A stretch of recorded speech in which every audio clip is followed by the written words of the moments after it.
এই শুনুন, আমি মোটা, গোলু-মোলু। তাতে আপনার কি? আপনার দাদুরই বা কি আর আপনার গুষ্টিরই বা কি, হ্যাঁ? আমার বাবা-মা আমাকে গিলিয়েছে, গিলিয়ে মোটা বানিয়েছে। তাদের পছন্দ গোলু, গোলু মেয়ে, মোটা-সোটা কিউটি পাই মেয়ে। আপনাদের তো দরকার নেই, আপনারা তো গেলাচ্ছেন না। একদম চুপ থাকবেন। তোমরা শুটকি বলে কি আমাকেও শুটকি হতে হবে নাকি? এই তো শুটকি মাছের দল। এক্ষুনি একটা ঠেলা মারলে টকাস করে চিংড়ি পটাশ হয়ে যাবে। আর একটুখানি যদি 2.5 কিলো হাত দিয়ে ঠেলা মারি না, চলে যাবে উড়তে, উড়তে পাকিস্তান কিংবা চীন।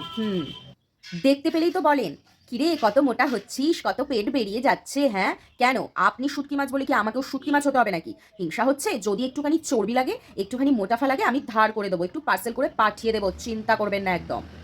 সারা জীবন তো খবর নেন না। সারা জীবন খালি পেছনে টিকিস, টিকিস, টিকিস করে বেড়ান। আর যখনই দেখা হয়, "কিরে কত ঢেপসি হবি আর, কত মোটা হবি আর।" দেখছি আমার মা-বাবার থেকে তো আপনার চিন্তা বেশি হয়ে গেছে। ওই যে কথায় আছে না? মানে বিয়ে যার তার হুঁশ নেই, পাড়াপড়শির ঘুম নেই, বেশি বকলে না একেবারে চিঁড়ে চ্যাপ্টা করে দেবো। ঘুষি মেরে না একেবারে পেপসি বানিয়ে দেবো একেবারে লিকলিকে তো শরীর আপনাদের, অত কথা বলবেন না। ঠিক আছে? I love my body. Okay?